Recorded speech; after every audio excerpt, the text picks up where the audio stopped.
I know you've been playing small, and as of today, we're going to stop you doing that. I'm going to give you some tips on how, so let's get into it. Hello, gorgeous. It's Jen. I am a life coach and creator of The Aligned Life, and I'd love to welcome you back to Aligned TV. Today, we are talking about why you play small in life, why you cannot show up as the beautiful, magnetic, sparkling creature who you really are. And of course, I'm going to give you some powerful tips on how you can get out of it. For a long time in my life, I played small. I was afraid to admit the truth about what I really wanted in life. I was afraid to put myself out there. In fact, when I began The Aligned Life 10 years ago now, I did not show my face for like at least maybe the first 2 years. I really wanted it to be an anonymous project, and I did not want to attach my face to it. However, I can tell you that I only created success in the long term when I began to actually show up and I began to actually speak to you, to do my podcast, to do my videos, to do my Instagram stories. It is honestly so wild. For the longest time, I didn't even want to tell people that I was a life coach. All of that is just to say that if you have been playing it small in your life,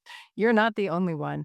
I am right there alongside of you, and I have learned so much over the years on how to get over this fear. So I just gave you some examples of playing small when it came to my business, my online business. No, but I know not everybody has an online business. So let's talk about a few more ways you might be playing small in your life. You might be playing small in your life if you are in a romantic relationship that you know is not exactly what you want. Perhaps you are dating somebody who you know does not check all of the boxes for the things that you find super important in life. Or maybe you are with somebody and you've been with them for a while, yet you have some issues that are ongoing, but these issues keep coming up over and over again because you are afraid to tell this person what you really want and really need from them. Playing small in a relationship is either settling for something that we know is not aligned for us, or being afraid to show up in our perfectly imperfect human way where we all have needs and we all have wants. And that doesn't mean that we're all going to get them all the time, but you should be able to express that stuff to the person you're in a relationship with. So maybe you are doing that because you have an anxious attachment style and you're fearing being rejected if you actually speak out about what you want. Perhaps you are playing small in your business. Maybe it is online or maybe it's not, but maybe you are afraid of setting some big financial goals. And actually, this can apply to you even if you don't have your own business. Perhaps you are afraid to put it out there that you actually want this level of financial success, that you want to create this much money a month. But really, that is all just coming from the fear that you aren't actually going to make it there and you will have to deal with some sort of inner discomfort if you don't. Or it is coming from the fear of judgment. Right now, your family and friends think of you in a certain way, but if you start to exceed that you're at right now financially, they might start to get jealous. They might start to say things about you coming from that jealousy, coming from their own fear, and maybe you are afraid to deal with that. There are a lot of ways you can play small in life. A lot of that can come from people-pleasing behavior, anxious attachment style, or just general low self-worth and feeling afraid of going bigger, putting yourself out there, being seen, being judged, being heard. All of these things tend to go together. And again, I can relate to many of these things. Playing small can just leave you feeling dissatisfied with your life. Things might be okay, but you are not actually that happy person that you really want to be. You are not in that relationship that you really wanted for yourself. You are not going after your dreams. We tend to tell ourselves that it is easier to just stay where we are, to not set any bold new goals for ourselves. But I can tell you from personal experience that ignoring your dreams and just pretending to be okay with where you're at, that is also a unique form of pain. So basically, you can pick between the pain of going after the person that you really want, or saying what you need in your relationship in order to create the kind of relationship you really want, and not doing it and feeling that discomfort all the time. When it comes to money, you can decide between staying where you're at, feeling dissatisfied, maybe struggling to pay your bills, and going after that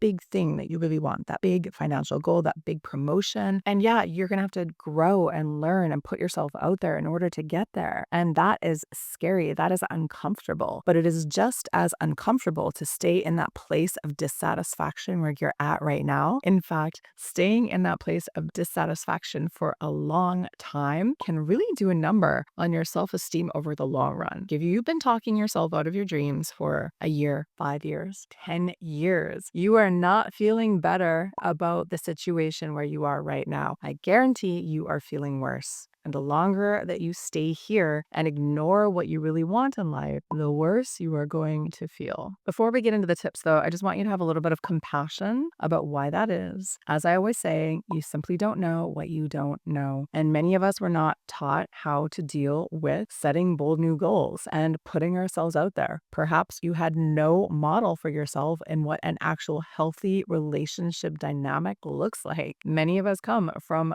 families where we did not see that for ourselves. So even though you want that thing, you might be secretly hiding away from it just because you don't actually know how to create it. So you might have some issues around that. You might have some issues around fear because doing new things, going to new places, that's scary stuff. Putting yourself out there in a different way, that is scary. And if you don't have the right mindset tools to walk yourself through that, you might be keeping yourself stuck in a place that is no longer serving you. Finally, if you are a woman, maybe you have been actually programmed to be a people pleaser. Little girls are always taught to put everyone else first. And the subtext of that is that we always come last. So it can seem like a crazy, bad, wrong, sinful thing to learn how to actually prioritize ourselves and to put our needs first. But I'm here to tell you that if you do not learn how to do that, no one is going to come along and save you. We've been taught that your romantic partner will somehow figure it out magically, psychically, but that unfortunately is not the case. So if you want to have that kind of romantic relationship, you need to actively take part in it. And that can be either choosing the right partner or advocating for yourself, speaking up for your needs and your desires. Fair to say that there's a lot of reasons why you might be playing small. So I just want you to have some forgiveness and acceptance of who you are, of why you're doing that. We don't need to add more ammunition to the fire of self-hatred. We don't need to judge ourselves or tell ourselves we're stupid for doing this. You are just a human and you have been doing some very human things. But today we are going to talk about some ways you can start to get on the other side of this. Tip number 1, set a bold new goal. I talk a lot about manifestation on here, so I know that most of you are into the concept of manifesting, which at its very core is about setting new goals for yourself. But I want you to get really real with yourself and really think about the last time you set a bold new goal. A lot of people shy away from this because it requires us to be honest about what we actually want. And being honest about what we actually want might require us to go out there and do new things and to take bold new actions. And isn't it easier if we just don't admit that that's what we want and we just stay here? I've had this experience when I've had people sign up for coaching. At the very beginning, we're talking about their goals and what they want. Sometimes the goals that come out are like, oh, I just want my life like it is now, but maybe 5% better. and so I can tell you from the coaching perspective, from looking at it from the outside, I feel like there's more there because you have come to me, you've signed up for coaching, you are trying to do something, but you are still not willing to admit what you really want. You're not getting your energy behind it, right? We're not owning what we really want. I want you to start to do that right now. I want you to challenge yourself. Don't think about those New Year's resolutions you just set. I want you to think about, what does my soul really want right now? What would really light me up? Like if I let myself just let go of whatever I wanted in the past and all old expectations, what do I really want right now? You can do this in terms of your relationship, your romantic relationship or partnership. You can do this in terms of friendships. You can do this in terms of travel, in terms of career, in terms of money, whatever that might be. I want you to just get excited about one thing. You don't need to go crazy and pick bold new goals in every single area, but I am willing to bet that there's something that you secretly want, or like when you're scrolling through Instagram and you see other people with that thing, you're like, oh my God, I really want that thing going to. I want you to admit it to yourself and I want you to commit to it. That doesn't mean I want you to go and achieve it tomorrow, but I want you to just set that goal. Put that goal down there, commit to it, write it down. Now, what is it like to look at that goal? If you are setting bold, exciting goals, that is going to energize you. Once you get over the fear, which we're going to talk about in the moment, it's going to give you energy because it's like an anchor out in the ocean and you are using a rope to pull yourself towards that goal. Like if you don't have that anchor out there, you don't have anything to pull yourself toward, you're just going to kind of bob around in the ocean. Like you need to have a goal because that is going to give you momentum. If you are playing small in life, if you are acting like everything is happening to you and you're not really happy, you're dissatisfied, but you can't get out of it. The easiest thing that you can possibly do is to find out what lights you up and to start going after that. And that is going to give you that momentum that you have been lacking. Step number 2, we're going to learn how to get over that fear. I mentioned fear a few times in this video already because that is really what is at the core of a lot of our behavior. Humans are motivated by moving toward pleasure or moving away from pain. Many times when we are trying to set a goal for ourselves, we tend to put the goal away or stop thinking about it so much because we think that there's going to be pain involved in getting there. And that is actually true, right? Like there will be change. There will be something you need to do. You'll need to challenge yourself to grow. And growth is always a little uncomfortable, even painful sometimes, but that is what you need to do in order to get there. That's all just to say that if you have been avoiding taking action, that's very normal. It's very natural. This is something that we all tend to do. Like we have that excuse fairy that comes in and tells you, Oh yeah, you'll get to it tomorrow. You can start it next month. One day you're gonna wake up and actually feel like doing this thing. these are all the white lies that we tell ourselves that are just hiding from the actual problem. And the problem is learning how to get over that fear. I already said this already, but I'm going to say it again. We're going to start to look at the discomfort level of where you are at right now versus where you are going. So first of all, I want you to think about that goal that you just set. I want you to get excited about it. Really think about how you would feel about yourself and what your life would be like if you had this one thing. And then I want you to get on the other side of that and think, okay, what are the downsides? If I make this amount of money, what are the potential downsides? Like, what are the scary things I had to do in order to achieve that? So we're going to have a list of all the amazing things that come with that. And we're going to have the list of the scary parts, the downsides. And then I want you to do that with where you are at right now. Think about the good parts of where you're at right now. Like, what do you get out of not going over there? And I want you to write down all of the discomfort of where you are at right now. There is just this feeling of dissatisfaction. It is really hard to put into words, but I know you've been there because I have been there too. That feeling like something is missing, like you are meant to be bigger, to be greater, to have more. And the longer that you stay in the state of dissatisfaction and not taking action, the worse that discomfort gets. So I want you to just journal on that for a while. Wherever you are at right now, if you're settling in love, settling in money, just talk about it. Talk about the downsides of that.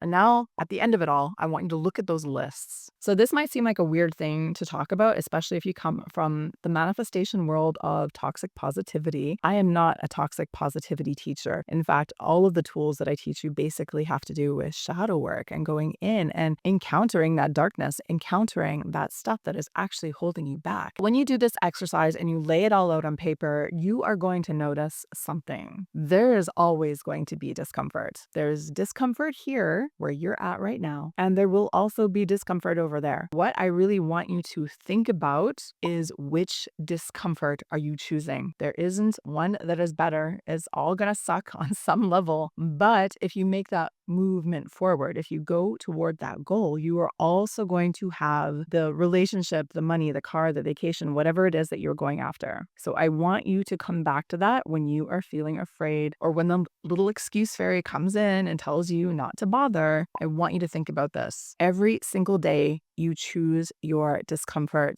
So I want you to choose the discomfort that actually works for you and for what you want in your life. There's no way to get out of life without the discomfort. So choose it wisely. Tip number 3, you are going to let yourself be seen. A lot about playing small is not wanting to be seen, which is a very specific form of fear. Many of us don't want to be seen in our love life because we are afraid of rejection or abandonment, or perhaps you are afraid of being seen in your career because you are afraid of judgment and criticism. Being afraid to show up and speak your truth, speak your mind, share your opinions, it's something I see a lot. If you fall into this category, there's no shame here at all. This is a shame-free zone. But I just want you to become aware of the fact that you are doing this, that you are afraid to be the beautiful creature who you were born to be. You are secretly hiding your sparkle. You are secretly downplaying who you are. If you suffer from perfectionism, perhaps you think you need to be perfect in order to be loved and accepted by those in your life. That can lead you to put on a mask, to not share your opinions, to not ask for what you need. If you're a people pleaser, you might not even know what you actually want or need because you are so used to putting everyone else first. In terms of career and money, perhaps you're just afraid to put yourself out there at all because you're afraid secretly that someone's going to judge you or you're going to get fired for some reason. And in fact, that is something I totally relate to. I used to play completely small in my past corporate career. And I have to look back at that and think like, wow, I just really didn't know how to advocate for myself, how to stand up for myself, how to really own who I was and what I did. Because once again, those are not skills that I was born with. No one ever took me aside and taught me how to do that stuff. I have learned honestly so much from the corporate world, post-corporate world, from watching TikToks. Literally, there are people out there that will help you to get through all of this stuff. And if you don't know it off the top of your head, that is totally okay. Once again, you are not born a baby with this kind of knowledge, with this kind of ability to put yourself out there. And in fact, there might be factors working against you, like the people pleasing, like being socialized as a woman, like leaning into that perfectionism or other low self-worth traits. There are so many reasons why you might have a fear of being seen. But for this one, it doesn't really matter so much where that fear comes from. What you need to do is to learn how to get on the other side of that. So I want you to start to motivate yourself by looking around at social media or at celebrities. And I want you to notice how the people that you feel that connection with, that the ones who you like to follow, the people that really feel magnetic to you in some way, they are not hiding. They are not letting a fear of being seen hold them back from sharing their message or their work. In fact, it's quite the opposite. It's the people who dare to be authentically themselves and to let themselves be seen in the world in a real way. Those are the people that we are the most excited to watch or to follow or to digitally hang out with in one way or another. I'm not saying that you need to go share yourself online, but I just want you to use that as an exercise in motivation. It is scary for you right now in your brain to think about doing that, but in fact, the people that do that are the most magnetic ones in the room. So how you're going to get over this now, how you're going to start to let yourself be seen, is that you're going to start to take some baby steps. Fortunately, this is not as scary or as overwhelming as you might think it is. It's not like I'm telling you tomorrow to start your own YouTube channel and to share your life story. What I want you to start to do is to simply start to share your desires, your opinions, especially in low stakes areas. For example, maybe your crew at work is trying to figure out where to go for lunch, and usually you let everyone else decide because you don't want to rock the boat or make things more confusing. Now you are going to start to share what you want. Everyone else is wanting pizza, but you want Thai food. You're going to say, Hey, I would like to have Thai food today. and you're not doing it because you're expecting everyone to immediately follow what you're saying. You are simply getting used to the practice of putting out your desires or your preferences or your needs. Just learning how to put that stuff out in the world, how to speak on what is in here. That is a skill that you need to learn how to practice. You can take this to anything. You can start to speak up about what you want at the cafe. If you ordered a coffee a certain way and it comes back wrong, you're going to go back and say, Hey, I actually didn't order this. I ordered the other thing. instead of swallowing it and say, oh no, it's fine the way it is. It's not like we're going to shame the barista for making a mistake, but you are going to start to speak up for yourself. You are going to start to learn what those things are that are inside here that are truth, and you're going to start to speak it. Over time, this little skill is going to build up and get stronger and stronger, like a muscle that you're working out in the gym, and it is going to become easier for you to share yourself, especially in other areas where things are more high stake. For example, in romantic relationships, putting yourself out there on a first date, it is going to be easier for you to speak up about the kind of relationship that you want to create. It's going to become easier for you to advocate for yourself in terms of your friendships and your other relationships. And once again, be gentle with yourself. You are starting at zero. No one taught you how to do this. And this is a skill that you will have to learn how to do just like everything else. But I just want you to realize that this is something that you are capable of. And in fact, learning how to let yourself be seen is one of those things that is going to pay off across multiple areas of your life, your relationships, your career, and everything. So it's very much worth putting in the work to do that. Okay, beautiful friend, I hope this video today has inspired you to take action and to let yourself be seen in big ways or small in your life. You are far too unique and special a creature to let yourself hide in the shadows for the rest of all of eternity. So I want you to make that promise to yourself right now that you are going to begin to break through, because you deserve to have all those things that you want for yourself. And there really is no other way of getting them other than letting yourself be truly seen. So thank you so much for watching this video with me today. I appreciate you taking time out of your busy week to hang out here with me. If you enjoyed it, please give me a like, give me a 5-star rating if you're on Spotify. I'll see you back here in the next one. Happy healing, my friend.